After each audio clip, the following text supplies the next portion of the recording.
Have you ever pondered why the most ruthless individuals often achieve the greatest success? Why do liars, manipulators, and the cruel rise to the top, while the honest and fair ones lag behind? Could it be that goodness and ethical values are merely obstacles to true power? Friedrich Nietzsche was one of the rare philosophers who viewed human nature with unflinching honesty. To him, the world has never been fair and never will be. Success frequently belongs not to the most righteous, but to the boldest, those unafraid to rewrite the rules and impose their will. But does this mean we must become ruthless ourselves? Is morality a weakness, or is there a way to attain power without abandoning our core selves? Today, we'll delve into one of humanity's most unsettling questions: power, morality, and why the worst often climb to the summit. More importantly, we'll explore how to survive and thrive without following their path. Brace yourself. This conversation won't be comfortable, but it's essential. Imagine yourself in a vast conference hall. Before you are two types of people vying for the attention of those in power. On one side are the rule followers, those who work tirelessly, trusting in their skills and dedication, convinced they deserve recognition. On the other are those who don't hesitate to lie, trample others, or manipulate when needed. Now ask yourself, which group has a higher chance of reaching the top? The honest answer is disheartening. The world rewards the daring, not the just. Look at history. How many rulers, emperors, CEOs, or politicians gained power not through a solid moral compass, but by pushing boundaries without remorse? Meanwhile, well-intentioned, ethical, and sincere people often hit invisible barriers. The system owes them nothing. In fact, it views their purity as a vulnerability. This leaves us with a fundamental question. Is cruelty rewarded? And if so, is goodness truly a flaw? Nietzsche was among the first philosophers to tackle these issues head-on, refusing comforting answers. He argued that our belief in a fair world is an illusion crafted to keep the masses in check. Look at nature.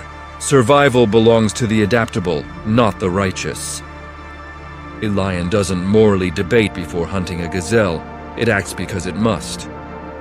The gazelle, graceful and peaceful, can't escape being prey. According to Nietzsche, the same principle applies to human society. Many of us assume we'll be noticed and rewarded one day, but this hope is a delusion that makes us prey. Reality favors those who act, not those who wait. So does this mean we must become predators? Nietzsche says no. The issue isn't just hunter versus hunted. He claimed traditional morality, the obedience and self-sacrifice taught in childhood, was invented by the powerless to justify their weakness.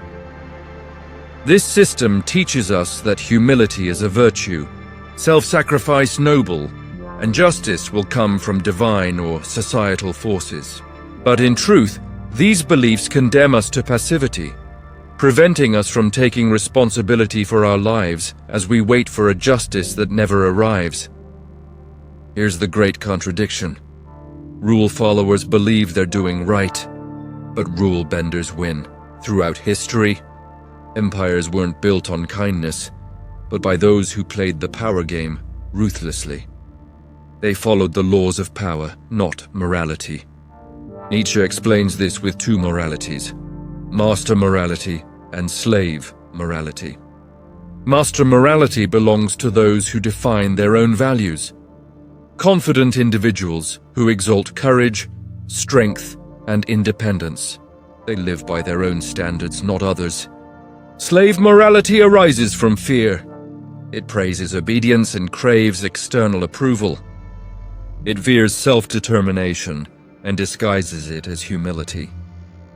These two moralities are in constant conflict, yet most people don't notice because our culture speaks the language of slave morality. Societies that sanctify suffering, religions that glorify quiet endurance, Ideologies claiming power corrupts, all narratives to console the weak. But Nietzsche understood these stories exist to make the weak accept their lot. Unquestioned, this morality becomes our chains. So can we break them? Must strength mean wickedness? And is morality truly universal? To Nietzsche, morality isn't a universal truth, but a construct, an invented belief system. The danger lies in believing it, as it enslaves us. What were we taught as children? Be good, tell the truth, act fairly, because you'll win in the end. But as we grow, we realize the real world doesn't follow these rules. The good suffer, liars advance, effort isn't always rewarded, and truth-tellers are often silenced. Nietzsche calls this the just world fallacy, a concept still used in psychology today. People want to believe the universe is balanced, with good rewarded and evil punished. But reality doesn't work that way. Historical transformations happened not because they were right, but because they were strong. No revolution erupted solely from justice. No empire fell because it deserved to. Change comes from those who master the game. Is this cause for despair? Should we abandon morality? No. But we must recognize that good intentions alone aren't enough. We don't win just for being good. Life doesn't owe us. We must stop living as if it does. Power requires strategy, intelligence, patience, foresight, and sometimes bold action. Power itself is neither good nor evil. It's defined by how you approach and use it. That's why Nietzsche's call is not just an awakening, but an invitation. See the world as it is and drop the victim role. Because someone else will always come and claim the justice you're waiting for with their own rules. The real question remains, how can you grow strong without being crushed by the system or betraying yourself? According to Nietzsche, true power starts with mastering yourself, not others. Ruling someone else is easy, but conquering your own fears, desires, and weaknesses, that's real strength. This is what he meant by the Ubermensch, or overman. Who is this overman? Not someone who blends into the herd or blindly follows rules, nor one who lives to destroy them. The overman creates their own values, needing no external validation. Self-honest, self-loyal, self-sufficient. Their power comes from facing their inner darkness, as the greatest battle is within. The overman doesn't wait for justice from above. They take responsibility for their life, build their own value system, and live by it regardless of others' opinions. But remember, the overman isn't a tyrant, bully, or egomaniac. Their power lies in creativity, forging new ideas, lifestyles, inspiring others. Their presence alone makes a difference, through a thought, a work, a stance. They don't need to crush anyone. Their existence is impact enough. This path isn't easy. The first step is the hardest. Abandoning naive hopes, shedding the illusion of a fair world, accepting reality. No one will save you. No system will automatically deliver your good. If you want something, you must go get it. But how? Nietzsche draws a key distinction. The tyrant seeks power to suppress others. The overman seeks it to transcend themselves. One controls, the other creates. One relies on fear, the other on freedom. This difference shapes everything. Yes, you want power, not fleeting dominance, but an impact that echoes years later. At this point, it's not just about winning, but leaving a mark. Power gained through manipulation, deceit, or fear eventually crumbles. History is full of figures who rose quickly and fell just as fast because they built on others' weaknesses. Once people see through it, it collapses. But true impact comes from within, knowing yourself, creating your values, owning your life.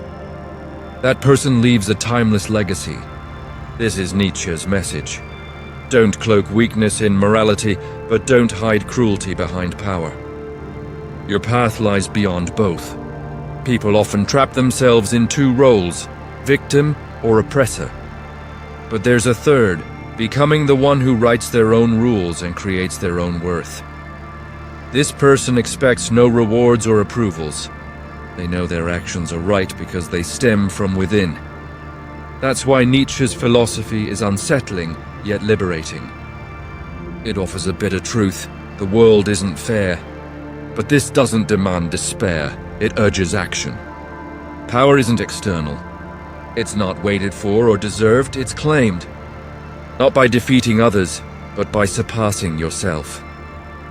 In this world, those who understand the rules win. Those who write them change the world. The question still stands: which will you be? Ask yourself, will you live by others' truths, or find your voice and forge your path? Maybe it's time to stop waiting. Maybe the story that needs writing starts with you.